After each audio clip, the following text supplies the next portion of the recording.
ঘরে মায় কোরআন তেলাওয়াত করো যুবক। রমজান মাস কোরআন নাজিলের মাস। রমজানের সবচেয়ে বড় আমল কোরআন তেলাওয়াত। যে যত বেশি রমজানে কোরআন তেলাওয়াত করব তার দ্বারা রমজানের হক তত বেশি আদায় হইব। কারণ রমজান কোরআন নাজিলের মাস। ঘরে যদি কোরআন তেলাওয়াত করো, শিশু বাচ্চাগুলি কোরআন তেলাওয়াত দেখে দেখে বড় হইব। কোরআনের প্রতি তাদের অন্তরে মহব্বত জন্মিব। ঘরে কোরআন তেলাওয়াত যদি মায় করে, অবুঝ বাচ্চা মার পাশে বইসা বইসা শুনে, মায় ডাক দিতে হয় না। ঘরে যদি মায় নামাজ পড়ে, দেখবেন অবুঝ বাচ্চাটা মার সাথে নামাজে দাঁড়ায়। ঘরের ভিতরে যা আমল হয়, প্রতিটা আমলের আসর সন্তানের উপরে পড়ে। এজন্যই নবীজি কইছে, নফল নামাজ সুন্নত নামাজ ঘরে পড়ো, ফরজ নামাজ মসজিদে গিয়া পড়ো, সুন্নত নামাজ ঘরে পড়ো। ঘরে যত বেশি নামাজ হয়, সন্তান নামাজের প্রতি একটা সম্পর্ক তৈরি হয়। সন্তান নামাজ দেখতে দেখতে নামাজি বই না যায়। শিশুকাল থেকেই নামাজের সাথে একটা মহব্বত তৈরি হয়। কারণ শিশুকালই দেখেছে মা নামাজ পড়ে, বাবা নামাজ পড়ে। এই নামাজ পড়া দেখে দেখে সন্তান নামাজি বনে যায়। শুইনা শুইনা যেটা শিখে আর দেখে দেখে যেটা শিখে, শোনার চেয়ে দেখে দেখে শিখাটা দিলের মধ্যে বেশি বয়। আর রমজান আইসে আমরা রে মুত্তাকি বানাইবার লাগি। তাইলে রমজান মাসের কদর করলে, রমজান আল্লাহর পক্ষ থেকে মেহমান, এই মেহমানের যদি আমরা কদর করি, তাহলে এই রোজায় আমাদেরকে আল্লাহর ওলি বানাই দিব। কি বানাই দিব? সবাই আমরা আল্লাহর ওলি হইতাম, চাইনি না চাই না? সবাই চাই আল্লাহর ওলি হইতাম। রোজা না রাখিয়া সারাদিন খাইয়া আর রোজার বিরুদ্ধে মাতিয়া যতই মারিফতের গান গাও, এ আল্লাহর ওলি না, শয়তানের বন্ধু হইব। ঠিকই না? জোরে কই। কয়দিন আগে কালকে দেখি ফেসবুকে এক হারামি কি কইছে দেখছেন? 30টা রোজার কথা কোরআনে কোন জায়গাতে আছে? এরপরে বান্ডারি মাইজ বান্ডারি কয় সারাদিন না খাইয়া যে আমরা পেটের কিরমিও করলে কষ্ট দিলাম, এই কিরমি যদি আল্লাহর কাছে আসরের মাঠে গিয়া হয়, আল্লাহ তোমার এই বন্ধে আমারে না খাইয়া কষ্ট দিছে, জান্নাতে যাওন যাইব? নাউজুবিল্লাহ। কয় সৃষ্টিরে কষ্ট দিয়ে কোনোদিন জান্নাতে যাওন যেতে নাই, কিরমিরে কেন লাগে কষ্ট দিতে হয় না খাইয়া? কত বড় ডাকাইতে চিন্তা করছে। হ্যাঁ, আবার হে মারিবুদের গানও গায়, তে আল্লাহ এখন রোজা রাখকে আমার অলি অন যায়, আর হে কয় এটা খাইতে কয় খাইয়া হে আল্লাহর অলি হইতো। রমজানের রোজা আইসে আমাদেরকে কি বানাইতো? আল্লাহর কিতা বানাইতো? আল্লাহ অলি বানাইতো। আরে খায়া তো আল্লাহ এখন ইন্না আকরামাকুম ইনদাল্লাহি আতকাকুম, তোমাদের মাঝে সম্মানী যে মুত্তাকি তারা, যে মুত্তাকি আল্লাহ বলছেন সেই তোমাদের মাঝে সম্মানী। তাইলে রমজানের রোজা আমাদেরকে মুত্তাকি বানায়, এর অর্থ হইল আল্লাহর কাছে খালি না, মানুষের কাছেও রোজাদারকে আল্লাহ সম্মানী বানায় দেয়। রোজা আইসে আমাদেরকে সম্মানী বানাইতো। সম্মানী মানুষ সম্মান কেমনে কামায়? টেকা দিয়া, চেরা দিয়া। খুব সুন্দর চেরা হইলে সম্মানী হন যায়। হ্যাঁ, পয়সাওয়ালা হইলেও সম্মানী হন যায়। সম্মানের মাপকাঠি হলো তাকওয়া। সম্মানের মাপকাঠি বেলাল হাবশী রাদিয়াল্লাহু তাআলা আনহুর চেরা খুব সুন্দর ছিল। কালো তো কালো, জমের কালো। বংশ কিতা আছিল? গোলাম বংশ। দামি কেমন হইছেন? শুধুমাত্র ভিতরে তাকওয়ার কারণে। কিসের কারণে? কি জাত দামি হইছেন বেলাল? একটা ঘটনা কইতাম, মনোযোগ আছে আপনারা? বেলাল আসলাতাইন উমাইয়ার গোলাম। মুসলমান হওয়ার পরে উমাইয়া নির্যাতন করলো, একদম জানে মারিলি তো, নিয়তই করছে যে তুই অয় কালিমা সান নাইলে তোরে জানে মারিলিম। এই অবস্থা দেখে হযরত আবু বকর সিদ্দিক রাদিয়াল্লাহু তাআলা আনহু গিয়া কইলা, বেলাল ইতারে খুশি করার লাগে একটু এরার দেবীর নাম লইলাও, নাইলে মারিলিব তোমারে। বেলাল এখন, ভাই আবু বকর আমার মুখ দিয়া দেবদেবীর নাম বাইর হয় না। সুবহানাল্লাহ জোরে বলেন। যার জবানের মাঝে আল্লাহ নাম জপ্ত হয়ে যায়, এ ঘুমাইলেও আল্লাহ আল্লাহ জিকির করে। কুতবুল আলম সৈয়দ হুসাইন আহমদ মাদানী রহমতুল্লাহ আলাইহির ইন্তেকাল হয়ে গেল, কিন্তু ডাক্তারের রিপোর্ট দিতে পারে না তাই যে মারা গেছেন। কয় আমি কেমনে কইতাম তাই মারা গেছেন? তাই বুকের মাঝে আমার মেশিন লাগাইলেই দেখি কলজার মাঝে আল্লাহ আল্লাহ জিকির আওয়াজ শোনা যায়। কেমনে আমি কই তাই নাই, হাত পালস ধরে কয় নাই, কিন্তু মেশিন লাগাই বুকও দেখে জিকিরের আওয়াজ। বেলালে কইন ভাই আবু বকর আমি চাইলেও মুখ দিয়ে বাইর হয় না। আবু বকর সিদ্দিক গেল নবীর দ্বারা গিয়া কইলা ইয়া রাসূলুল্লাহ বেলালে মারি লইব। নবী গো বেলালে কিনে নই, আপনি যদি অনুমতি দেন উমাইয়া যা চাইব আমি তা দিয়ে কিনে আনিব। আল্লাহ রসুল এখন আবু বকর একটা বালা উদ্যোগ নিছ, বেলালে যে কিনবা এই কেনার সময় আমার কিছু পয়সা লাগাইও। হাসরের মাঠে আমি আল্লাহর সামনে কইতাম আল্লাহ তোমার বেলালে কিনার টাকা আমারও কিছু পয়সা আছিল। সুবহানাল্লাহ আওয়াজ দেখুন কেডা কইতেছেন? আল্লাহ নবী কইতেছেন এই কথা। আল্লাহ নবী কইন। আল্লাহ জিগাইবা আমার বেলালে কেডা কিনছো? আবু বকর তুমি যখন হাত তুলবা আমি রসুলও হাত তুলতাম। কি যার দাম নবী বুঝছেন যে বেলালের দাম আল্লাহর কাছে কি পরিমাণ হইছে। জান যাইতেছে গিয়ে এরপরেও কইন আল্লাহ আল্লাহ আল্লাহ, কেমন আশিক হইছেন আল্লাহ। উমাইয়ার দ্বারা আইলা আইয়া কইন উমাইয়া বেচালা। উমাইয়া কইতে নেও বেশিলাই মুখিন। আবু বকর সিদ্দিক এখন কত দাম? উমাইয়া কয় দেলাও 10 দিরহাম। আবু বকর সাথে সাথে ফকরতে বাইরে 10 দিরহাম দেলাইছই। উমাইয়া কয় আবু বকর ভাবছিলাম তুমি বড় জ্ঞানী, মাথার দুই একটা বুদ্ধি শুদ্ধি আছে, ওখানে দেখি কোনতুই নাই। আমি চাইছি ওই 10 টাকা, ভাবছিলাম তুমি 1 টাকা কইলেও দেলাইমু, কারণ এরে দিয়ে আমার কোনো কাম হয় না। এত মারি এর বড় আমার কথা শুনে না। তুমি যে পুরো বুকা, 10 টাকা চাইলাম দেলাইছো 10 টাকা। আবু বকর সিদ্দিক বলেন উমাইয়া মানিকে মানিক চিনে, রতনে রতন চিনে, তুই বেলালকে চিনো না, বেলালকে চিনছেন আল্লাহর নবী। সুবহানাল্লাহ। আমি ঠকি নাই, তুই ঠকছো। তুই 10 দিরহাম চাইয়া ঠকছো। 100 না 1000 দিরহাম যদি চাইতে আমি আবু বকর তা দিয়েই কিনা নিতাম। সুবহানাল্লাহ। মদিনার মসজিদের ইমাম আমার আপনার নবী, রহমতের নবী, মায়ার নবী বেলাল হয়ে গেলেন নবীর মুয়াজ্জিন। আল্লাহ নবীর personal secretary, PS. Abu Bakr নবীর পার্সোনাল সেক্রেটারি নন, উমর নবীর পিএস নন, উসমান নবীর পিএস নন, আলীও নবীর পিএস নন। রে যুবক, নবীর জির পিএস হয়ে গেলেন বেলাল হাবশি। আল্লাহু আকবার। এইবার যে কেউ নবীর সাথে দেখা করতে হলে বেলালের পারমিশন লাগতো। এমনকি আবু বকর সিদ্দিকের মতো সাহাবীও যদি নবীর সাথে দেখা করতেন বেলালের পারমিশন আগে নেওয়া লাগতো। মদিনার মসজিদের ইমাম, পবিত্র রমজান মাস, বেলাল সেহরির সময় ডাকলেন, সেহরির আজান দিলেন। সেহরি খাওয়ার টাইম শেষ, ফজরের আজান দিয়ে দিবেন। বেলাল মনে মনে ভাবতেছেন আমার ইমাম সাহেবের খানা শেষ হয়েছে, একটু যায় দেখি। মুয়াজ্জিন সাহেবের দায়িত্ব হলো ইমাম সাহেবের খবর নেওয়া।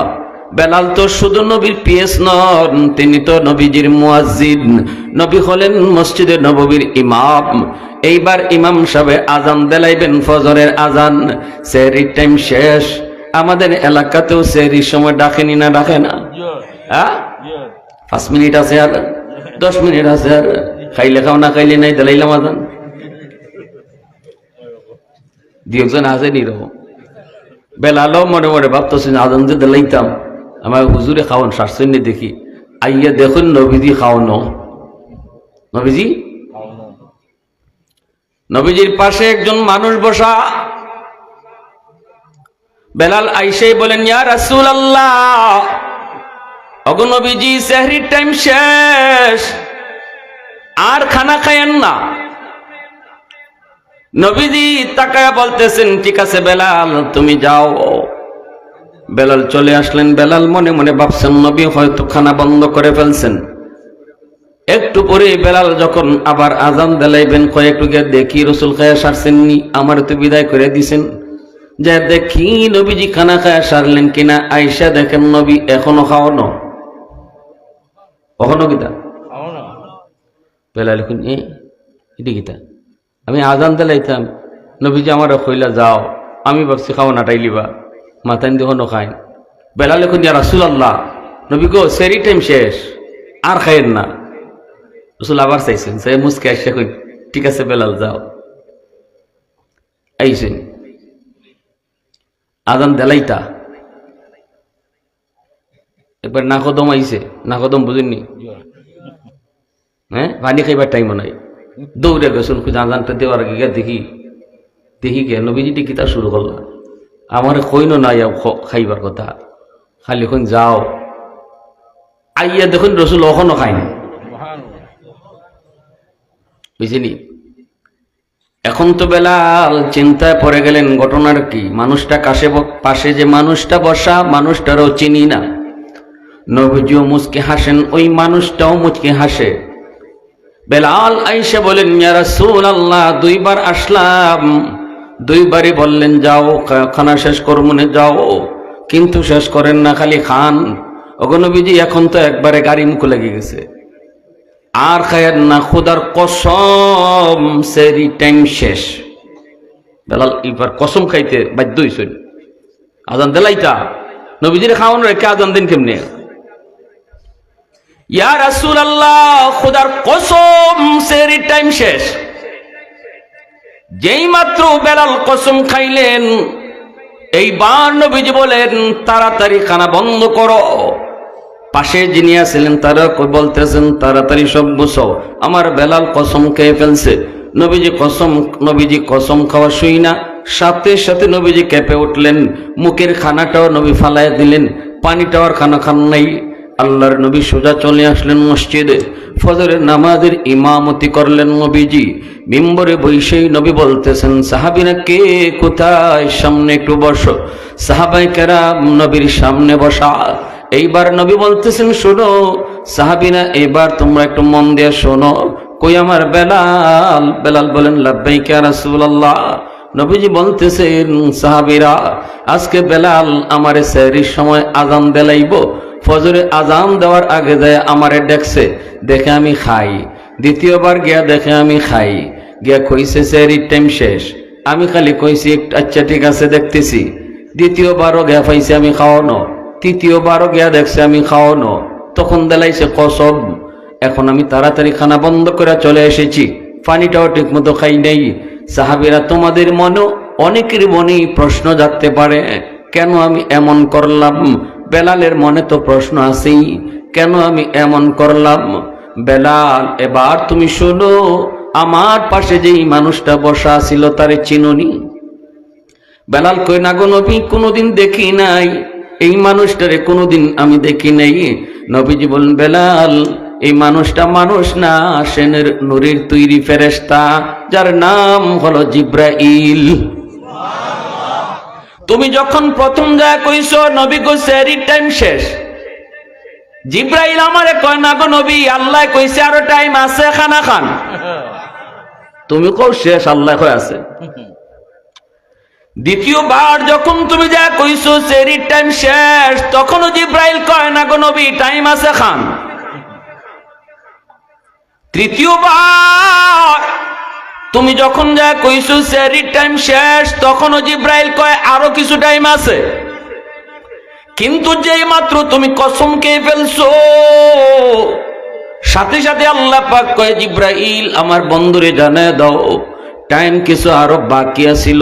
কিন্তু আমার বেলাল, আমি আল্লাহর কাছে অত দামি, অত দামি, অত দামি, অত সম্মানী, আমার বেলালের কসমের সম্মান রক্ষার্থে আমি আল্লাহর টাইম অফ করে দিছি। আরো আওয়াজ দে, আরো আওয়াজ দে সুবহানাল্লাহ, আরো জোরে সুবহানাল্লাহ। প্রশংসা করব কার? আরো জোরে কও কার? ওয়াহদাতি কি হিফাজত নেহি বেকুওয়াতে বাজু, वहदत की हिफाजत नहीं बेक़ुव्वत बाजू, आती नहीं कुछ कामी अक्ल खुदा दाद, आती नहीं कुछ कामी अक्ल खुदा दाद। ऐ मर्द खुदा तुझको कुव्वत नहीं हासिल, जा बैठ किसी गार में अल्लाह का कर याद, जा बैठ किसी गार में अल्लाह का कर याद। ये सच है कि बातिल की तरफदार नहीं हम, गद्दार न समझो गम गद्दार नहीं हम, गद्दार न समझो गम गद्दार नहीं हम। फूलों की तो रहनुम मिजाज अपना है नज़र, हम तीर नहीं नेज़ा व तलवार नहीं हम तीर नहीं नेज़ा व तलवार नहीं हम। মুসলমানের আওয়াজে কও আল্লাহু আকবার। এজন্য আমি বলছিলাম চেহারার দ্বারা কেউ কোনোদিন সম্মানী হয় না, সম্পদের দ্বারাও কেউ সম্মানী হয় না, বংশের দ্বারাও কেউ সম্মানী হয় না। আল্লাহ বলেন তাকওয়ার গুণে মানুষ সম্মানী হয়।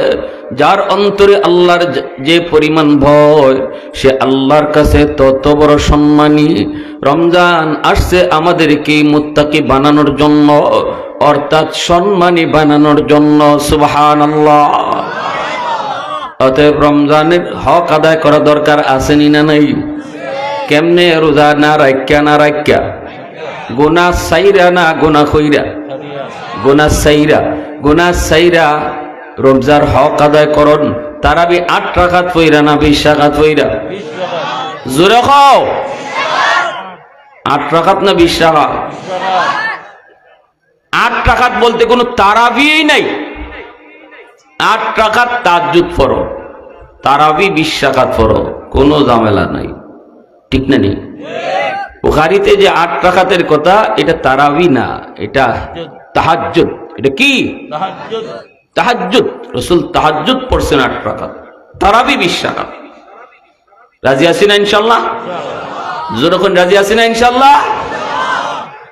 আমার ভাইরা বন্ধুরা, সাহাবায়ে কেরাম রাদিয়াল্লাহু তাআলা আনহুমের আত্মত্যাগ, মায়ার নবী, দয়ার নবী, রহমতের নবী, আল্লাহর নবী, ইসলাম এতদূর পর্যন্ত গড়ানোর পিছনে, আমার আপনার পর্যন্ত ইসলাম পৌঁছানোর পিছনে এক সাগর রক্ত।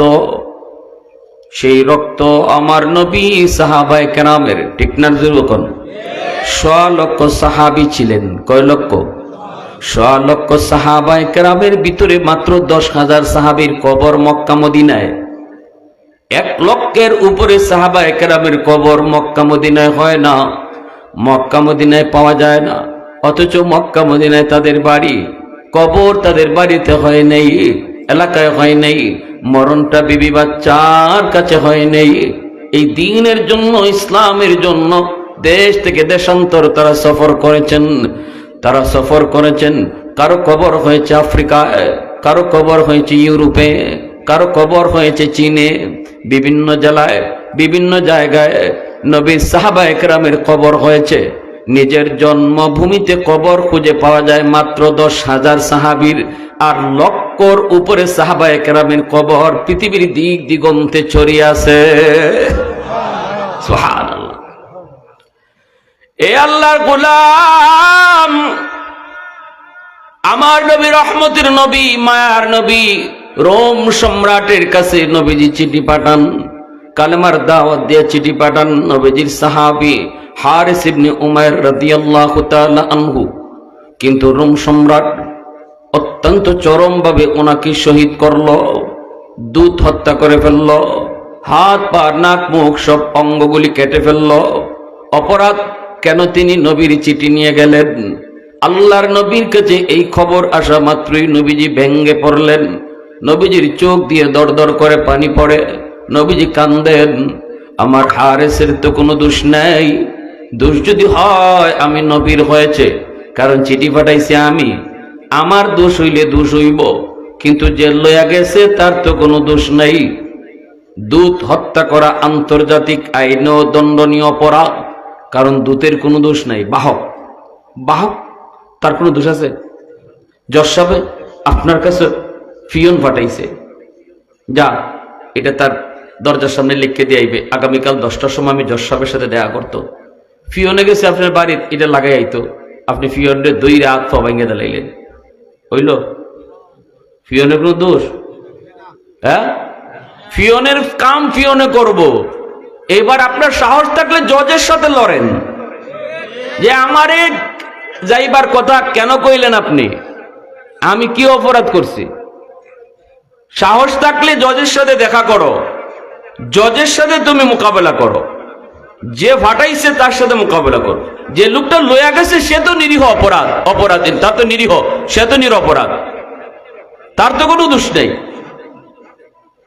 আল্লাহ নবী এত খেপা খেপছেন, সাহাবাই কেরামদেরকে নবী জরুরি মিটিং এ বসলেন। আল্লাহ নবী বলেন এই হত্যার প্রতিশোধ নিতে হবে, এটা অপরাধ, আন্তর্জাতিক আইনে অপরাধ। দোষ থাকলে আমি মুহাম্মদের দোষ, সে আমার সাহাবীরে কেন হত্যা করলো? দ্বীনের নবী, মায়ার নবী বড় খেপে গেলেন। নবীজি নরম নরম নরম, জায়গা মতো গরম গরম গরম। সাহাবায়ে কেরামও নরম নরম নরম, জায়গা মতো গরমের মতো গরম। ইকতে আল্লাহ কইছে মুহাম্মাদুর রাসূলুল্লাহ ওয়াল্লাযীনা মাআহু আশিদ্দাউ আলাল কুফফার রুহামাউ বাইনাহুম। এরা জায়গা মতো খুবই নরম, জায়গা মতো খুবই গরম। নবীজি নরম, কেমন নরম? তায়েফের ময়দানে নবী মাইর খায়, নবীজি রক্ত ঝরে, এরপর নবী আল্লাহ মাইরো না, আল্লাহ এরা বুঝে না, আল্লাহ তুমি মাইরো না, আল্লাহ তুমি মাইরো না। সবরে যদি মারো আমি দাওয়াত দিমু কার কাছে? সুবহানাল্লাহ, জোরে কও। রক্ত ঝরে মায়ার নবী, দয়ার নবী, মায়ার নবীর দেহ থেকে রক্ত ঝরে, যুবক নবীজির দেহ থেকে রক্ত ঝরে ঝরে জুতা আটকায় গেল। এরপর নবীজি ধ্বংসের দোয়া করেন নাই। সেই নবী এই মুহূর্তে বলতেছেন সাহাবীরা বসো, এর বদলা নেওয়া লাগবে, আমি বদলা চাই, বদলা চাই। রোম সম্রাটের বিরুদ্ধে নবীজি একটা বাহিনী গঠন করলেন। আল্লাহর নবী 4000 সাহাবায়ে কেরামের একটা বাহিনী গঠন করলেন। আর নবী বললেন এই যুদ্ধে দুশমন থাকবে 2 লক্ষ। কয় লক্ষ? আর মুজাহিদ থাকবে মাত্র 4000। 2 লক্ষের মোকাবেলা কয় হাজার? হ্যাঁ, আল্লাহ নবী কই সাহাবীরা শুনো, আজকের যুদ্ধের প্রথম সেনাপতি হবে আমার সন্তান, আমার পালক পুত্র, কলিজার টুকরা সন্তান যায়েদ ইবনে হারেসা। আজকে যুদ্ধের প্রথম সেনাপতি সন্তানকে বানাইছেন রহমতের নবী। নেতাগিরি করো, নেতাগিরি আদর্শ জানোনি? তুমি নেতা হইছো, ফুলারে লন্ডন ফরাও, আর আমার ফুলারে রাস্তাত নামাইয়া মাইর খাওয়াও। এটা তো আমাকে বাংলাদেশের নেতাদের বৈশিষ্ট্য, ঠিক না? নিজের ফুলারে কানাডায় পড়ায়, নিজের ফুলারে আমেরিকা পড়ায়, আর আপনি আমার ফুলা মানে এত পিস্তল ধরাইয়া কুত্তার মতো রাস্তাত মারায়, আর হ্যাঁ টেলিভিশনের পর্দাত বইয়ে বইয়ে দেখে।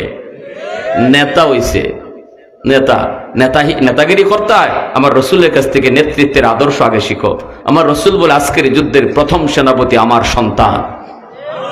আল্লাহু আকবার। আম্মাদান আয়েশা সিদ্দিকা রাদিয়াল্লাহু তাআলা আনহা বলেন নবীজি যায়েদকে এত মহব্বত করতেন, যায়েদ ইবনে হারেসার আওয়াজ পাইলে রসুল গড় থেকে পাগলের মতো বেরিয়ে যেতেন। আমার যায়েদ আইছে, আমার যায়েদ আইছে। আম্মাজান বলেন নবীজির তখন শরীরে কাপড় ঠিক মতো আসেনি না নাই, ইডেও খেয়াল করতা না, কাপড় দইরা দৌড় দিয়ে বেরিয়ে যেতেন।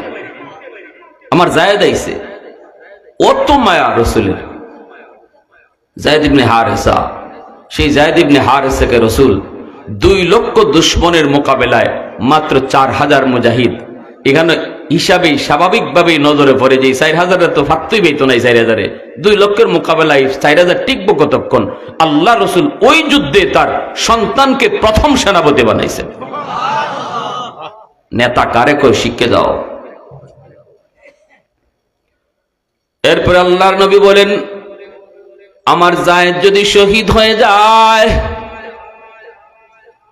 আমার জায়েদ যদি শহীদ হয়ে যায়, দ্বিতীয় সেনাপতি হবে জাফর ইবনে আবি তালিব।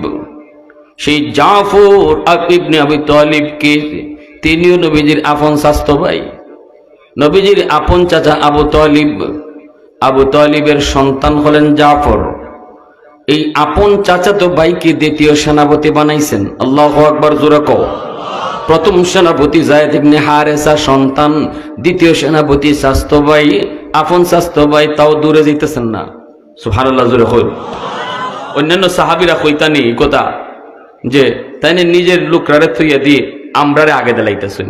আল্লাহ রাসূল আগে দিতেছেন, নিজের লোক হলরে পইলই দিছেন নিজের সন্তান রে, এরপরে দিলাইছেন শাস্তুল ভাইরে। তাও মায়ার কলজার টুকরা ভাই আলী রাদিয়াল্লাহু তাআলা আনহুর ভাই। আলী তো নবীজির আপন শাস্তো ভাই, এ আবু তালিবের সন্তান, এ আলীর আপন ভাই জাফর, নবীজির আপন শাস্তো ভাই, দ্বিতীয় সেনাপতি। কি কইয়া দিছেন? জায়েদ যদি শহীদ হয়ে যায়, দ্বিতীয় সেনাপতি হবে জাফর। তার মানে আল্লাহর নবী বলেন নাই এই যুদ্ধে আমার সন্তান জায়েদ শহীদ হবে, প্রকাশ্যে বলেন নাই। কিন্তু যদি শহীদ হয়, নবীজি শহীদ শব্দটা লাগানো মাত্রই উপস্থিত সাহাবায়ে কেরাম সবাই বুঝে গেছেন এই যুদ্ধে নবীর সন্তান জায়েদ শহীদ হয়ে যাবে। দ্বিতীয় সেনাপতি জাফর যদি শহীদ হয়ে যায়, তৃতীয় সেনাপতি আব্দুল্লাহ ইবনে রাওয়াহা। এই জায়গায় নবীজি তার চাচাতো ভাই জাফরের নামের সাথে শহীদ শব্দটা লাগায়া নবীজি এটাও ইশারা দিয়ে বুঝাই দিছেন আজকের যুদ্ধে আমার চাচাতো ভাই জাফরও শহীদ হয়ে যাবে। সুবহানাল্লাহ। উপস্থিত সবাই যেমন বুঝতেছেন, যাদের নাম ঘোষণা করতেছেন তারাও বুঝছেন। আল্লাহু আকবার, জোরে কও। যাদের নাম ঘোষণা করছেন তারাও বুঝছেন এই যুদ্ধই তাদের জীবনের শেষ যুদ্ধ। এ যুবক, একটু দিলটা নরম করে একটু কথাগুলি বুঝো। আজকে যে ইসলাম তুমি যাদের রক্তের উপর দিয়ে ইসলাম পাইছো, সেই ইসলাম তোমার কাছে কতটা নিরাপদ, সেই ইসলাম থেকে তুমি কতটা দূরে, একটু খেয়াল করো, একটু নিজের বুঝাও, একটু নিজের মনরে বুঝাও। নবীজি বলেন 3 নম্বর সেনাপতি হবে আব্দুল্লাহ ইবনে রাওয়াহা। এরপরে নবী কয় আব্দুল্লাহ যদি শহীদ হয়, চতুর্থ সেনাপতি বানানো হবে একজনকে। নবীজি সেই সেনাপতির নাম বলেন নাই, নবীজি বলেছেন চতুর্থ সেনাপতি মুজাহিদরা তারা পরামর্শ করে একজনকে বানাবে। তবে এতটুকু আল্লাহ আমারে জানাইছে তার হাতেই এই যুদ্ধে বিজয় আসবে। আল্লাহু আকবার। প্রথম 3 জন সেনাপতির নাম নবীজি ঘোষণা করলেন, 3 জনের নামের সাথেই শহীদ শব্দ লাগাইলেন। এতে করে বোঝা গেল প্রথম 3 জন শহীদ হবে, প্রথম 3 জন শহীদ হয়ে যাবে। এরপরে নবীজি বলতেছেন যাও তোমরা পরিবারের কাছ থেকে বিদায় নিয়ে আসো। 3 জন তারা বিদায় নেওয়ার জন্য রেডি হলেন। প্রথম সেনাপতি যায়েদ ইবনে হারেসা, আমার আপনার নবীর কলিজার টুকরা সন্তান যায়েদ, বিদায় নিবেন কার কাছ থেকে? মক্কা মদিনায় যায়েদের কেউ নাই। যায়েদের আপনজন হলো ইয়ামেন, যায়েদের বাড়ি হলো ইয়ামেন। ইয়ামেন থেকে শিশুবেলায় তিনি ডাকাতের হাতে অপহরণ হয়েছেন। আম্মাজান খাদিজাতুল কুবরা রাদিয়াল্লাহু তাআলা আনহা তিনি ডাকাতদের হাত থেকে বাজার থেকে কিনছেন, কিন্না তিনি নিজে ফালছেন। দীর্ঘদিন আম্মাজানের গোলাম ছিলেন। এরপরে নবীর সাথে আম্মাজানের যখন বিয়ে হয়, তখন বিয়ের পরে যায়েদকে আম্মাজান নবীকে হাদিয়া দিলেন। আল্লাহর নবীর কাছে আসলেন যায়েদ, নবীজির গোলাম। মক্কার মানুষেরা জানে যায়েদ নবীর গোলাম। সেই গোলাম কেমন করে নবীর সন্তান হলো সেই ঘটনা সংক্ষেপে বলি। ইয়ামেনে তার মা, তার বাবা পাগলের মতো শুধু যায়েদ যায়েদ করে কান্দে। একমাত্র সন্তান হারানোর পর মা পাগলের মতো রাস্তায় রাস্তায় শুধু যায়েদ যায়েদ করে কান্দে। মানুষেরা কয় ও যায়েদের বাপ, মক্কায় হজে গিয়া মুহাম্মদের কাছে আমরা তোমার সন্তান যায়েদকে দেখেছি। আল্লাহু আকবার। মুহাম্মদ অনেক উদার দিলের মানুষ, অনেক বড় মনের মানুষ, যদি যে বলো তাহলে মনে হয় সন্তান দিয়ে দিবে। জায়েদের আব্বা অনেক টাকা পয়সা নিয়ে নবীজির কাছ থেকে জায়েদকে নেওয়ার জন্য তিনি মক্কায় আসলেন। আল্লাহর নবী সব শুনলেন। শোনার পরে নবী বলতেছেন, ও জায়েদের বাপ, যদি জায়েদ তোমাদেরকে চিনে, ঘটনা যদি এমনই হয়, আর জায়েদ যদি তোমাদের সাথে যেতে চায়, আমি মুহাম্মদ কোনো বিনিময় নেব না, বরং জায়েদকে এমনি তোমাদের সাথে দিয়া দিব। নবীজি ডাক দিলেন, জায়েদ বাবা, এ রুমে আসো। পাশের রুম থেকে আসছেন, আইসেই দেখেন বাপ আর চাচা। প্রায় 10 বছর পর হারানো সন্তান, 10 বছর পরে বাপ আর সন্তানের প্রথম দেখা। একজন হারানো সন্তান বাপ মা যখন ফিরে পায়, তখন ওই মা আর ওই বাবাই জানে যে ওই সময়টাতে বাপ মার মনে কত আনন্দ থাকে। পৃথিবীতে এর চেয়ে সুখ, এর চেয়ে আনন্দ আর হয় না। বাবা দৌড় দিয়ে সন্তানকে বুকে জড়ায় ধরছে, জায়েদও বাবাকে জড়ায় ধরে কাঁদতেছে। আল্লাহর নবী, রহমতের নবী দৃশ্যটা দেখছেন।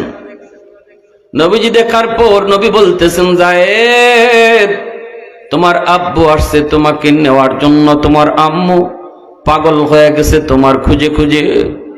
বাবা তুমি যদি বাপ মার কাছে যেতে চাও, আমি খুশি মনে তোমাকে বিদায় দিব, বিন্দু পরিমাণ একটা টাকাও আমি বদলা নিব না। তুমি যেতে চাইলে যেতে পারো।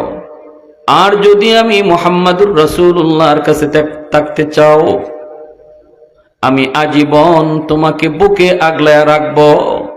এখন সিদ্ধান্ত তোমার কাছে বাবা, বাপ মার কাছে যাবা নাকি আমি মুহাম্মদের কাছে থাকবা? সিদ্ধান্ত যায়েদ ইবনে হারেসার উপরে নবী ছেড়ে দিয়েছেন। ছোট্ট বালক যায়েদ আল্লাহ নবীর চেহারার দিকে একবার তাকান, আরেকবার বাবার চেহারার দিকে তাকান। এদিকে একবার, ওদিকে একবার, এদিকে একবার, ওদিকে একবার। এক পর্যায়ে তিনি চেহারার নিচের দিকে নামায় ফেললেন। চোখের পানিটা দর দর করে পড়তেছে জায়েদের। জায়েদ এইবার নবীজির চেহারার দিকে তাকাইছে তো তাকাইছে, আর বাবার চেহারার দিকে তাকায় না। নবীজির চেহারার দিকে তাকায় কান্দে আর কই, নবী গো, আজকে 10 বছর হয়ে যায় আমি বাপ মা হারাইছি, কিন্তু এই 10 বছরের ভিতরে যতদিন আমি আপনার কাছে ছিলাম, কোনদিন বাবা হারানোর বেদনা আর মা হারানোর কষ্ট আমি টের পাই নাই। বাবার আদর, মায়ের আদর আমি আপনার কাছে পেয়েছি। ওগো নবীজি, আমি সিদ্ধান্ত নিয়েছি বাকি জীবন আমি আপনার বুকে জড়ায় থাকবো, আমি আপনার কদম জড়ায় থাকবো। বাবা মা পাওয়ার পরও আমি যেতে রাজি না, আমি আপনার কাছে থাকবো। এই কথা বলা মাত্রই বাবা দৌড় দিয়ে জায়েদকে বুকে জড়ায় কই, বাজান একটু এই দিকে তাকা, বাবার চেহারার দিকে একটু তাকা, তোর মা কিন্তু পাগলের মতো হয়ে গেছে বাবা, মা পায়া বাবা পায়া তুই যাবি না। জায়েদ বাবার চেহারার দিকে তাকায় না, আমার মায়ার নবীর নুরানি চেহারার দিকে তাকায় রইছে। জায়েদের বাবা কান্দে জায়েদের দিকে তাকায়া। জায়েদ কথা কয় না, কয় বাবা আমার কোনো কষ্ট নাই তোমাদের উপরে, মার দরদ বাবার দরদ আমার কলিজায় আছে বাবা, কিন্তু বাবা জানো না ওই লোকটার কলিজায় এর চেয়েও বেশি মহব্বত আর ভালোবাসা আছে। আল্লাহু আকবার, জোরে কও। আমার নবীর অন্তর তোমরা দেখো না, কিন্তু আমি দেখেছি গো আব্বা। এই কথা বলা মাত্রই বাবা জায়েদের কপালে চুমা দিয়া চোখের পানি ধরা কয়, বাজান ঠিক আছে, পৃথিবীর সকল বাপ মাই চায় সন্তান সুখে থাকুক, নবীজির কাছেই যখন জীবনে থাকতে চেয়েছো আমিও আপত্তি দিলাম না। আমার বুঝ হয়ে গেছে বাজান, তুমি কতটা সুখে আছো, কতটা আরামে আছো নবীর কাছে। ঠিক আছে বাবা, তুমি রবির কাছেই জীবনভর থাকো, আমরা বাপ মা ইয়ামেন থেকে মাঝে মাঝে তোমার এসে দেখে যাব। তোমার মা যখন কান্না করবে, মাকে নিয়ে মক্কায় এসে তোমাকে দেখে যাব। সেদিন আমার নবী জায়েদকে বুকে নিয়ে ঘর থেকে দৌড় দিয়া নবী বের হয়েছেন, বুকে জড়ায়া নবী বের হয়েছেন। এক দৌড় দিয়া নবী সাফা পাহাড়ের উপরে উঠলেন। ওইটি মক্কার মানুষকে এলান করেন, ও মক্কার মানুষেরা শুনো, এতদিন পর্যন্ত তোমরা জানতে জায়েদ মুহাম্মদের গোলাম, আজ যে জায়েদ তার হারানো মা পাইয়া বাবা পাইয়া বাপ মার কাছে গেল না, আমি মুহাম্মদের কাছে তাকার সিদ্ধান্ত নিল। আমিও ঘোষণা দিলাম, আজ থেকে জায়েদ মুহাম্মদের গোলাম না, আজ থেকে জায়েদ হলো মুহাম্মদের পুত্র। আওয়াজ দিয়া কও সুবহানাল্লাহ, আরো জোরে সুবহানাল্লাহ। ऐ हबीबे किबरिया तुम पर सलाम, ऐ हमारे दिल रुबा तुम पर सलाम, दिल सदा कहता रहा तुम पर सलाम, ऐ इमामुल अंबिया तुम पर सलाम, मस्जिदे अक़सा में जुमला अंबिया, मस्जिदे अक़सा में जुमला अंबिया, मुक़्तदी थे और वहा तुम मुक़्तदा, मुक़्तदी थे और वहा तुम मुक़्तदा, ऐ इमामुल अंबिया तुम पर सलाम, ऐ इमामुल अंबिया तुम पर सलाम। आवाज दिया कहो अल्लाहु আকবার। সেই যায়েদ ইবনে হারেসা হলেন মুতার যুদ্ধের প্রথম সেনাপতি। এরপরে তিনি বিদায় নেবেন। নবীজি বলতেছেন, যায়েদ বিদায় নাও। কার কাছ থেকে তিনি বিদায় নেবেন? বিদায় তো দিন নেবেন নবীর কাছ থেকে। আর যায়েদের একটা ছোট্ট বালক ছিল, নাম উসামা। যায়েদের একটা ছোট্ট ছেলে ছিল, নাম হলো উসামা। উসামার কাছ থেকে যায়েদ বিদায় নিতেছেন। উসামাকে কুলে নিলেন, কপালে চুমু খাইলেন। উসামা যায়েদের যদি সন্তান হয়, নবীজির নাতি, আল্লাহর নবী বড় কলিজার টুকরা নাতি উসামা। উসামার কাছ থেকে যায়েদ বিদায় নিতেছে, নবীজির সামনে বিদায় নিতেছে। আল্লাহর নবী বিদায় নিতে বলছেন। নবী বলতেছেন, যায়েদ বাবা উসামার কাছ থেকে বিদায় নাও। উসামাকে কপালে চুমু খায়। যায়েদ ভালো করে জানে এই বিদায় হলো তার জীবনের শেষ বিদায়। বাবা সন্তানের কাছ থেকে জীবনের শেষ বিদায় নেয়, অবুঝ বাচ্চা জানে না আর কোনোদিন বাবা ফিরে আসবে না, আর কোনোদিন ফিরে আসবে না। যায়েদ উসামার কপালে চুমা দিয়া চোখের পানিটা মুছে আর বলতেছে, বাবা আব্বু জিহাদের ময়দানে যাই, আজকের যুদ্ধে তোমার বাবা প্রথম সেনাপতি, বাজান হয়তো আর ফিরে নাও আসতে পারি। যদি বাবা না আসি, মদিনায় হয়তো লাশটাও আসবে না, হয়তো মুতার কোনো এক প্রান্তরে বাবার কবর হবে। যদি কোনোদিন বাবার কোথায় হয়, শাম সিরিয়ার সেই মুতার ময়দানের রাস্তার কোনো এক কিনারায় বাবার কবরটা খুঁজা বাইর কইর। এই বইলা সন্তানের চোখের পানিটা মুইসা যায়েদ ইবনে হারেসা আমার নবীর কাছ থেকে বিদায় নিয়ে যুদ্ধের সামান তৈরি করে। এইদিকে জাফর ইবনে আবি তালিব, নবীজির চাচাতো ভাই, তাকেও নবী বললেন, জাফর যাও বিদায় নিয়ে এসো। জাফর ইবনে আবি তালিবের দুইটা অবুঝ বাচ্চা আছে। বাড়িতে গেলেন বিদায় নেওয়ার জন্য। বাচ্চার কাছ থেকে বিদায় নেবেন, বিবির কাছ থেকে বিদায় নেবেন। তিনি তো জানেন জীবনের শেষ বিদায়, আর কোনোদিন ফিরবেন না। সন্তান তো এটা জানে না, বিবিও তো এই কথা জানেন না। যায়েদ ভিতরে ঢুকেই দেখেন বিবি কোরআন তেলাওয়াত করে, আর দুইটা অবুঝ বাচ্চা মার পাশে বসে বসে কোরআন তেলাওয়াত শুনে। ঘরে মায় কোরআন তেলাওয়াত করো যুবক। রমজান মাস কোরআন নাজিলের মাস। রমজানের সবচেয়ে বড় আমল কোরআন তেলাওয়াত।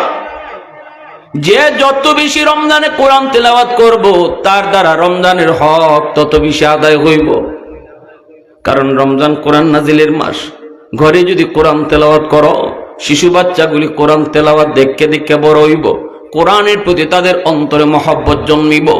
ঘরে কোরআন তেলাওয়াত যদি মায় করে, অবুঝ বাচ্চা মার পাশে বইসা বইসা শুনে, মায় ডাক দিতে হয় না। ঘরে যদি মায় নামাজ পড়ে, দেখবেন অবুঝ বাচ্চাটা মার সাথে নামাজে দাঁড়ায়। ঘরের ভিতরে যা আমল হয়, প্রতিটা আমলের আসর সন্তানের উপরে পড়ে। এজন্যই নবীজি কইছে নফল নামাজ সুন্নত নামাজ ঘরে পড়ো, ফরজ নামাজ মসজিদে গিয়া পড়ো, সুন্নত নামাজ ঘরে পড়ো। ঘরে যত বেশি নামাজ হয় সন্তান নামাজের প্রতি একটা সম্পর্ক তৈরি হয়। সন্তান নামাজ দেখতে দেখতে নামাজি বই না যায়। শিশুকাল থেকেই নামাজের সাথে একটা মহব্বত তৈরি হয়, কারণ শিশুকালই দেখেছে মা নামাজ পড়ে, বাবা নামাজ পড়ে। এই নামাজ পড়া দেখা দেখা সন্তান নামাজি বনে যায়। শুইনা শুইনা যেটা শিখে আর দেখে দেখে যেটা শিখে, শোনার চেয়ে দেখে দেখে শিখাটা দিলের মধ্যে বেশি বয়। জাফর ঘরের ভিতরে যা ঢুকলেন, ঢুইকা বিবিকে ডাক দিয়া বলেন, বিবি গো, অল্প সময়ের জন্য একটু কোরআন তেলাওয়াত বন্ধ করো। বিবি সাহেব কোরআন তেলাওয়াত বন্ধ করলেন। এইবার জাফর যায় বলতেছে, বিবি বিদায় দাও, বিদায় দাও। আজকের যুদ্ধে দ্বিতীয় সেনাপতি তোমার স্বামী জাফর, বিদায় দাও গো বিবি, হয়তো ফিরে আসা হবে না। জিহাদের ময়দান বড় খতরনাক, হয় কল্লা আনতে হয়, নয় কল্লা দিতে হয়। বিবি গো একটু বিদায় দাও, বিদায় দাও। তাও কয় না, নিশ্চিত এই যুদ্ধ থেকে আর তিনি ফিরবেন না, এই কথা তিনি কন না। কইতেছেন হয়তো নাও ফিরতে পারি। বিবি সাহেব কয়, বিবি স্বামী গো, আমি একটু মুনাজাত করব, আপনি আমার সাথে আমিন আমিন বলবেন। দুটা বাচ্চা বাবার দুই দিকে এসে বাবাকে জড়ায় ধরছে। জাফর কই, বিবি হাত উঠাও, আমি তোমার সাথে আমিন আমিন বলবো। বিবি বলতেছে, স্বামী গো, শুনেছি আল্লাহর নবীর পবিত্র জবানে যুদ্ধে যাবার আগে যদি দোয়া হয় আর এই দোয়াতে আমিন কয়, তাহলে আল্লাহ এই দোয়াটা কবুল করে নেয়। আমি মুনাজাত করি, আপনি আমিন কয়েন। এই বইলে বিবি হাত উঠাইছে। প্রথম দোয়াটা করতেছে আল্লাহ, বাপমার সাথে অবুঝ দুইটা বাচ্চাও হাত উঠাইছে। প্রথম দোয়াটাই করছে, মালিক এই যুদ্ধে তুমি মুসলমানদেরকে বিজয় দান কইর। জাফর বলতেছেন আমিন। ছোট দুইটা বাচ্চা কয় আমিন। দ্বিতীয় দোয়াটা করছে, আল্লাহ শুনেছি যুদ্ধে দুশ্মন 2 লক্ষ আর মুসলমান মুজাহিদ মাত্র 4000। এই যুদ্ধে আমার স্বামী দ্বিতীয় সেনাপতি। আল্লাহ তুমি মুজাহিদদের শক্তি সাহস বাড়ায় দিও, তোমার কুদরতি সাহায্য তুমি নাজিল কইর, গায়বী মদদ তুমি নাজিল কইর। জাফর কয় আমিন। 3 নম্বর দোয়াটা বিবি করতেছে, মালিক আমার 2টা অবুঝ বাচ্চা এখনো কিছু বুঝে না। আল্লাহ আমার 2টা অবুঝ বাচ্চার মুখের দিকে তাকাইয়া আমার স্বামীরে তুমি জীবিত যুদ্ধের ময়দান থেকে ফেরত পাঠাও। যেই মাত্র এই দোয়া করেছে জাফর আমিন আর কয় নাই। নবীজির সাহাবী জাফর হাত উঠানো ঠিক, আগে 2 বার আমিন কইছেন, কিন্তু এই দোয়াটাতে আমিন কর নাই। আমিন না কইয়া তলোয়ারের বাট দিয়া বিবির হাত 2টা নিচে নামায় দিছেন। হাত 2টি নিচে নামায় দেয়া কই, বিবি গো, প্রথম 2টা দোয়া আল্লাহর দরবারে কবুল হবে, কিন্তু তৃতীয় দোয়াটা কবুল হবে না। বিবি গো, আমি চাইছিলাম না তোমাকে বলবো, কিন্তু বলতে তুমি বাধ্য করেছ, কারণ আমার নবী আমার নামের সাথে শহীদ শব্দ লাগায় দিছেন। আমার পরে আরেকজন সেনাপতির নাম নবী ঘোষণা করেছেন। এতে করে সবাই বুঝে গেছে এই যুদ্ধই আমার জীবনের শেষ যুদ্ধ, আমি জীবিত ফিরবো না গো বিবি, এই দোয়াটা কবুল হবে না। দোয়া কইরো কিয়ামতের ময়দানে জান্নাতে তোমার সাথে আমার সন্তানের সাথে আল্লাহ দেখা করায় দিব। এই অবস্থায় একজন স্ত্রীর অবস্থাটা কি হইতে পারে একটু কল্পনা করো যুবক। একজন স্ত্রী জানতেছে তার স্বামীর শেষ বিদায় দিতেছে, তার জীবনের শেষ বিদায়। 2টা অবুঝ বাচ্চাও জানতেছে বাবা শেষ বিদায় নিতেছে, আর আসবে না। অবুঝ 2টা বাচ্চার চোখ থেকে পানি পড়ে। জাফর 2টা বাচ্চার চোখের পানি মুছে কপালে চুমুকায়। বাচ্চারা কান্দে, কয় আব্বু, আম্মু কান্দে, তুমিও কান্দো। কি হয়েছে আব্বু? আব্বু সামনে ঈদ, বন্ধুদের জন্য তাদের বাবা নতুন জামা কিনতেছে, আমাদের জন্য কি তুমি নতুন জামা কিনবে না? জাফর চোখের পানি মুছে আর কয়, বাবা জান্নাতে আল্লাহ জান্নাতি জামা তোমাদেরকে পরাইব। এই বইলে চোখের পানিটা মুছে জাফর তিনি বিদায় নেয়। আজকে তোমার আমার দ্বারা ঠিক মতো নামাজ হয় না, তোমার আমার দ্বারা ঠিক মতো রোজা হয় না, প্রতিনিয়ত আমরা আল্লাহরে নারাজ করি। বলো কিয়ামতের ময়দানে জাফরের দুইটা বাচ্চার সামনে যদি যুবক তোমারে আমারে আল্লাহ দাঁড় করায়, আর যদি কয় একটু মুখ দেখাও, জাফরের অবুজ এতিম দুইটা বাচ্চার সামনে মুখ দেখাও, তুমি আমি মুখ দেখাইবার মতো কোনো সুযোগ থাকতো না। শরমে মাথা নিচু হয়ে আইব। আল্লাহ যদি কয় এত বড় কুরবানি জাফরের সন্তানে দিল, যে ইসলামের জন্য, সেই ইসলাম তুমি কতটুকু মানছো একটু কও। কি জবাব দিব তুমি আমি, কি জবাব দিব তুমি আমি আল্লাহর সামনে? একটু চিন্তা করো। মায়ার নবী, দয়ার নবী বলতেছে, আব্দুল্লাহ যাও, তুমিও যে বিদায় নিয়ে এসো। আব্দুল্লাহ ইবনে রাওয়াহা মাত্র তিনি বিয়ে করেছেন, নতুন বউয়ের মুখ এখনো দেখেন নেই, মাত্র তিনি বাসর করে যায় ঢুকবেন, নতুন বিবিরে দেখবেন, বিয়ে হয়ে যে আগ্ধ হয়ে গেছে। ওই অবস্থায় কে যেন এসে ডাক দেয়া কয়, আব্দুল্লাহ বাসর করে যাও না, মদিনার নবী মদিনার মসজিদে তোমারে ডাকতেছে। সাথে সাথে বিবির মুখ না দেখা ঘোড়ার পিঠে সওয়ার হইয়া মদিনার মসজিদে হাজির। মদিনার মসজিদে ঢুকে আব্দুল্লাহ, আর নবী মিম্বরে বৈশা কয়, আজকের যুদ্ধের তৃতীয় সেনাপতি আমার আব্দুল্লাহ, আজকের যুদ্ধের তৃতীয় সেনাপতি আমার আব্দুল্লাহ। আমার আব্দুল্লাহ যদি শহীদ হয়, সেনাপতি হবে চতুর্থ একজন। আব্দুল্লাহ বুঝে গেছে এই যুদ্ধই তার জীবনের শেষ যুদ্ধ, কারণ তার নামের সাথেও নবী শহীদ লাগাই দিছে। নবী কয়, আব্দুল্লাহ যাও, নতুন বউয়ের কাছ থেকে বিদায় নিয়ে আসো। আব্দুল্লাহ ঘোড়ার পিঠে সওয়ার হইয়া, যোদ্ধার ড্রেস পইরা ঘোড়ার পিঠে সওয়ার হইয়া তিনি দরজার পাশে গিয়ে ঘোড়া থামাইছে। থামায় বলতেছে, বিবি গো, ও বিবি বিদায় দাও, বিদায় দাও।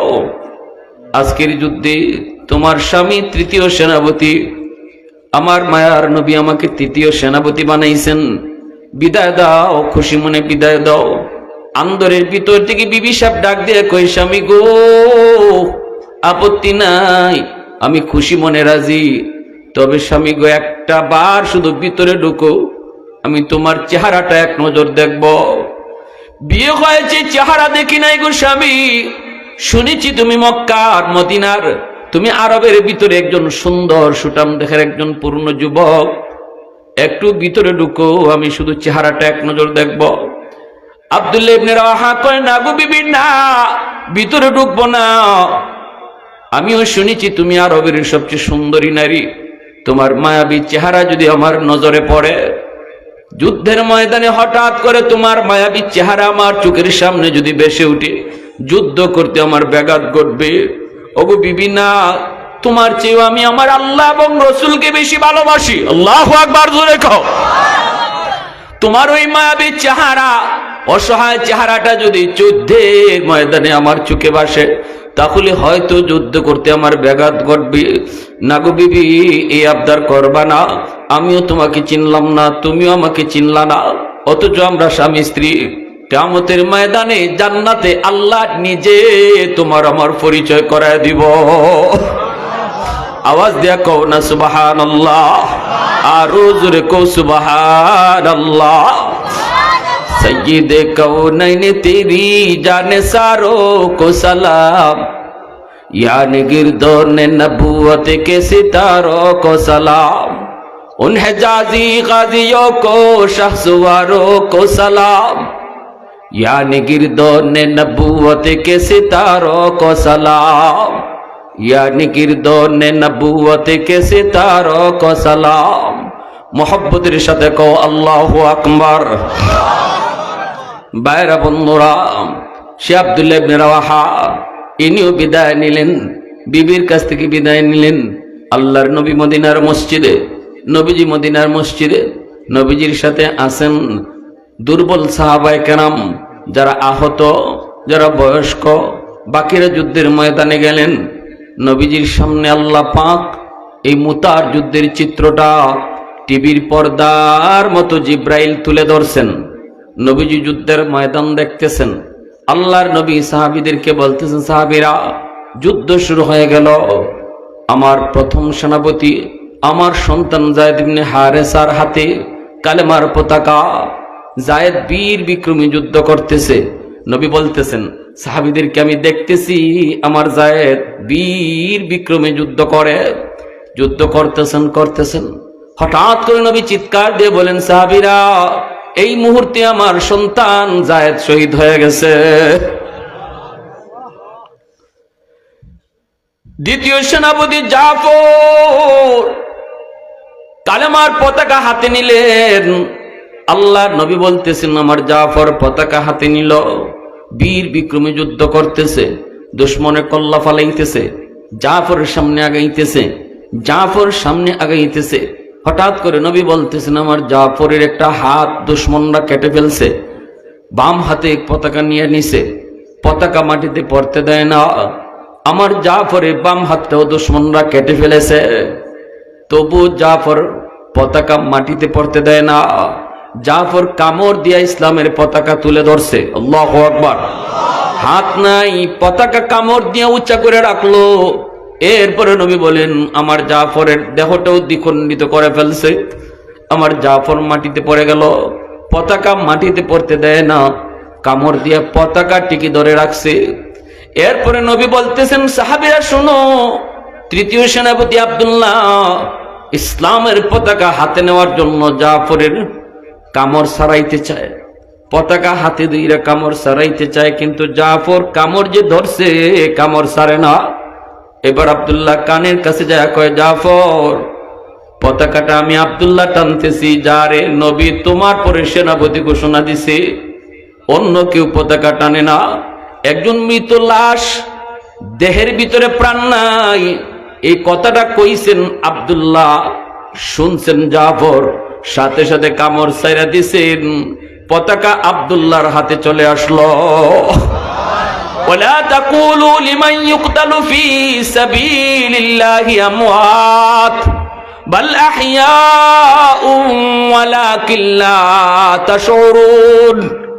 আল্লাহ কয়, জানোনি যারা আমার রাস্তায় শহীদ হয় তোমরা মনে করো তারা মরে গেছে, কিন্তু আমি আল্লাহ বলি তারা জিন্দা। আল্লাহু আকবার। তোমরা বুঝো না, কিন্তু এরা জিন্দা। এজন্যই আব্দুল্লাহর কথাটা, এই জাফর কথা শুনছেন, কামড়টা ছেড়ে দিছেন, পতাকা চলে আসলো। এবার আব্দুল্লাহর হাতে নবীজি বলতেছেন, আমার আব্দুল্লাহ কালেমার পতাকা হাতে নিয়ে সামনে চলতেছে, বীর বিক্রমী যুদ্ধ করতেছে, দুশমনরে কচুকাটা করতেছে, সামনে আগাইতেছে। এরপরে নবী হঠাৎ করে বলেন, আমার আব্দুল্লাহ শহীদ হয়ে গেছে, আব্দুল্লাহ শহীদ হয়ে গেছে। এজন্য রাসূল কয়, এখন সেনাপতি কে হবে? উপস্থিত মুহূর্তে নবী ডাক দিয়া কয়, এখন যারা সেনাপতি বানানো হয়েছে সাহাবীরা জানোনি সে কে? যার হাতেই এই যুদ্ধে বিজয় আসবে আল্লাহ আমারে জানাইছে, সে আর কেউ নয়, সে হলো ইসলামের, সে হলো আল্লাহ পাকের তলোয়ার, যার উপাধি হলো সাইফুল্লাহ, যার নাম হলো খালিদ বিন ওয়ালিদ রাদিয়াল্লাহু তাআলা আনহু। আল্লাহু আকবার। খালিদ বিন ওয়ালিদের হাতে ইসলামের পতাকা, দ্বীনের নবী, মার নবী কয়, সাহাবীরা শুনো, আমার জাফরের দুইটা অবুঝ এতিম বাচ্চার কথা মনে পড়ে আমার চোখ দিয়ে পানি ঝরে। আর আল্লাহ আমার সাথে সাথে জিব্রাইল পাঠায় সান্ত্বনা দিয়া কয়, নবী গো, জাফরের জন্য আপনি কান্দেন না, দুইটা হাত তার নিয়ে গেছে দুশমন, কিন্তু আমি আল্লাহ কথা দিলাম জান্নাতে তারে দুইটা পাখা আমি লাগাই দিব। এই দুইটা পাখা দিয়ে আপনার জাফর জান্নাতের ভিতরে যে কোনো জান্নাতে উড়ে বেড়াতে পারবে, যে কোনো জান্নাতে সে উড়ে বেড়াবে, কেউ তারে বাধা দিবে না। সেদিন থেকেই জাফর ইবনে আবি তালিবের উপাধি হয়ে গেল জাফরের তৈয়ার, উড়ন্ত জাফর। নবীজি উপাধি দিছেন। খালিদ বিন ওয়ালিদের হাতে ইসলামের পতাকা, চতুর্থ সেনাপতি। যুদ্ধ শুরু হয়ে গেল। নবীজি বলতেছেন, এবার যুদ্ধ হবে, এবার যুদ্ধ হবে, এখন থেকে যুদ্ধের নতুন মোড় নিবে। আল্লাহু আকবার, জোরে কও। খালিদ বিন ওয়ালিদ রাদিয়াল্লাহু তাআলা আনহু পতাকা হাতে নিয়ে সেনাপতির দায়িত্ব পাইয়া সাথে সাথে তিনি সৈন্য বদলায় ফেললেন। যারা সামনের ফ্রন্টে ছিল তাদেরকে পিছনে ফ্রন্টে নিয়ে গেলেন, আর পিছনে যারা ছিল তাদেরকে সামনের ফ্রন্টে নিয়ে গেলেন। দুশ্মনরা মনে করেছে এরা নতুন যোদ্ধা, আসলে এরা পুরান যোদ্ধা। ওই দুশ্মনরা কই কিরি যারা আছে এদের সাথে দি পারি না, আবার মুসলমানদের পক্ষে নতুন সৈন্য আইছে। বীর বিক্রমে যুদ্ধ। বুখারী জিলদে সানি কিতাবুল মাগাজি, ইমাম বুখারী রাহমাতুল্লাহ আলাইহি বলেন, জাফর ওই খালিদ বিন ওয়ালিদের হাতে মুতার যুদ্ধে 9টা তলোয়ার ভাঙছে। কয়টা তলোয়ার ভাঙছে? 9টা তলোয়ার ভাঙছে। খালিদ বিন ওয়ালিদ বলেন, আমি তলোয়ার যখন ঘুরানি দেই, আমার হাতের তলোয়ার আমার হাতে 3 হাত 3.5 হাত, কিন্তু যখন ঘুরানি দেই তখন দেখি 10 হাত হয়ে যায়। এক একটা ঘুরানিতে শত শত দুশ্মনের কল্লা জমিনে পইরা যায়। পুরা যুদ্ধের ময়দানে দুশ্মনের শুধু কল্লা আর কল্লা, দুশ্মনের শুধু কল্লা আর কল্লা। অল্প সময়ের ভিতরে দুশ্মন দিশেহারা হয়ে গেল। খালিদ বিন ওয়ালিদের আক্রমণ তারা টিকতে পারল না। মুহূর্তের ভিতরেই যুদ্ধের পরিবেশ মুসলমানদের পক্ষে আসলো। আল্লাহু আকবার, জোরে কও, আরো জোরে কও, আল্লাহু আকবার। 1 লক্ষর উপরে দুশ্মন বাকছে, আর বাকি 1 লক্ষ লাশ হইয়া পড়ে রইছে। পাশে দরিয়ার পানি লাল হয়ে গেছে। খালিদ বিন ওয়ালিদ রাদিয়াল্লাহু তাআলা আনহু এই যুদ্ধ থেকে উপাধি পাইছেন সাইফুল্লাহ, আল্লাহর তলোয়ার, আল্লাহর তলোয়ার। ওনার হাতে ঐতিহাসিক বিজয় আসছে। 4000 মুজাহিদ লইয়া 2 লক্ষ দুশ্মনের মোকাবেলায় এই ঐতিহাসিক বিজয় খালিদ বিন ওয়ালিদের হাতে আসছে। আল্লাহু আকবার, জোরে বলো। প্যারে হাজরিন, এজন্য খালিদ বিন ওয়ালিদ রাদিয়াল্লাহু তাআলা ইনি শহীদ হইতে পারেন নাই। খুব আফসোস ছিল ওনার যে আল্লাহর রাস্তায় শহীদ হইতা। কইতাও বন্ধুদেরকে, আমি বিছানায় পড়ে রইছি, আমার মন চায় আমি আল্লাহর রাস্তায় শহীদ হইতাম। তাই কইতা, দেখছেন আমার শরীরটা। এক দোস্ত শরীরটা দেখে 1 ইঞ্চি জায়গা বাদ নাই যেখানে তলোয়ারের আঘাত নাই। পুরা বডি 1 ইঞ্চি জায়গা বাদ নাই, তলোয়ারের আঘাত নাই। তারপরে কইতা অসুস্থ অবস্থায়, আমি শহীদ হইতে পারলাম না কেন, পারলাম না কেন। দোস্ত কয়, দোস্ত তুমি শহীদ হইবাই কেমনে? তোমার না উপাধি আল্লাহর তলোয়ার, আল্লাহর তলোয়ার আবার বাঙ্গে কেমনে? আল্লাহু আকবার, জোরে বল। আল্লাহর তলোয়ার উপাধি দিলাইছেন আমার রসুলে, এই তলোয়ার তো ভাঙতে পারে না, এজন্য তোমার মরণ বিছানাতেই হবে, শহীদি মর্যাদা পাইলাই না। প্যার হাজরিন, সে খালিদ বিন ওয়ালিদ রাদিয়াল্লাহু তাআলা আনহুর নেতৃত্বে সে মুতার যুদ্ধের ঐতিহাসিক বিজয়। এই যে বিজয়টা ইসলামের ইতিহাসে আসছে, এত রক্ত, এত সন্তান ইতিম, সব কিছু সাহাবায়ে কেরামের কোরবানি। আর যে কোরবানির কারণে আজ আমরা বাংলাদেশের মুসলমান ও ইসলাম পাইছি। ঠিক কিনা জোরে কন? ইসলাম পাইছি। সাহাবায়ে কেরামের রক্তের উপর দিয়ে ইসলাম ভাসে আসছে, ইসলাম ভাসে আসছে। সেই ইসলাম আজকে আমার কাছে কতটা নিরাপদ। রাসূল কা আসহাবি কান নুজুম বিআইহিম ইক্তাদাইতুম ইহতাদাইতুম। আমার সাহাবীরা, একজন সাহাবীর আদর্শ যদি তোমরা মানো, জান্নাতের পথ পাইলিবে। সাহাবায়ে কেরাম সত্যের মাপকাঠি। একজন সাহাবীরেও যদি আমরা মানি, রাসূল কোন তোমরা জান্নাতের পথ পাইলিবে, জান্নাতের পথ পাইলিবে। আল্লাহ পবিত্র কোরআনুল কারীমের ভিতরে সাহাবায়ে কেরামের ঈমানের সার্টিফিকেট আল্লাহ দিছেন। উলাইকাল্লাযীনা নামতাহানাল্লাহু কুলুবাহুম লিত্তাকওয়া। শুনো, কারা আমার বন্ধুর সাহাবী হইব, এটা আমি আল্লাহ পরীক্ষা নিছি, আমি দাখিলা নিছি। আমার পরীক্ষা যারা টিকছে এরা আমার নবীর সাহাবী হইছে। কি জাত পরীক্ষা আল্লাহ নিছেন? আমরা পরীক্ষা দেই মুখে, কেউ দেই লিখিয়া হাতে, কেউ দেই মুখে। মৌখিক পরীক্ষা, লিখিত পরীক্ষা, এই 2 সিস্টেমের পরীক্ষা হই জানি। কিন্তু আল্লাহ এখন না, সাহাবী কারা হইব এই পরীক্ষা মুখেরও না, হাতেরও না, এই পরীক্ষা হইছে কলবের। আমি আল্লাহ কার কলবের মধ্যে আমার রাসূলের, আমার বন্ধুর সাহাবী হওয়ার যোগ্যতা আছে, এটা কলবের ভাই আমি আল্লাহ চাইছি। চাইয়া যে কলবি পরীক্ষা যে পাস করছে তারে আমি সাহাবী বানাইছি। জোরে কইন না সুবহানাল্লাহ। কে পরীক্ষা নিছেন? আল্লাহ। কের পরীক্ষা? কলবের। কলবের পরীক্ষা নেওয়া একমাত্র সম্ভব কার পক্ষে? যিনি কলবের খবর জানে তিনি, ঠিক না নি? এজন্য একজন মানুষ সারা জিন্দগি তাহাজ্জুদ পইরা আল্লাহর কদমে সেজদা দিয়া আব্দুল কাদের জিলানী হইতে পারবো, মঈনুদ্দিন চিশতি হইতে পারবো, কিন্তু নবীর আদনা থেকে আদনা একজন সাহাবী হইতে পারবো না। কারণ সাহাবী কারা হইব এটা আল্লাহ নিজে পরীক্ষা কইরা বানাইলিছেন। আল্লাহু আকবার, জোরে কও। আদনা থেকে আদনা একজন সাহাবী হওয়ার সুযোগ আর নাই। আল্লাহ যারারে পছন্দ করছেন রুস্কুল কায়নাতের ভিতরে, তাদেরকে আল্লাহ সাহাবীর মর্যাদা দিছেন। আমি আপনি ইবাদত কইরা ওলি হইতাম পারমু, ওলির দরজা আল্লাহ খোলা রাখছে। সাহাবীর দরজা আল্লাহ বন্ধ করে দিছে, নবীর দরজা আল্লাহ বন্ধ করে দিছে, ওলির দরজা খোলা রাখছে। প্যারে হাজিরিন, আসুন এই রমজান মাসে আমরা সাহাবায়ে কেরামের আত্মত্যাগের কাহিনীগুলা পড়ি, ঈমান তাজা হইব, আমলের আগ্রহ বাড়বো। অহেতুক ক্যারেম বোর্ডে খেলানো সময় নষ্ট না কইরা, লুড্ডুতে সময় নষ্ট না কইরা, যখন কোরআন তেলাওয়াত করতেছি আর পারতেছি না, হয়তো একটু আমার ক্লান্তি আইছে, তখন সাহাবায়ে কেরামের জীবনীর বই লিয়ে একজন সাহাবের জীবনী পড়ি, দেখবা ঈমান তাজা হয়ে যাইব। কি হয়ে যাইব? ঈমান তাজা হয়ে যাইব। পারতাম না ইনশাল্লাহ? কারা কারা রমজান মাসে সাহাবায়ে কেরামের জীবনী আত্মত্যাগের আলোচনা পড়মু, একটু হাত উঠাইন।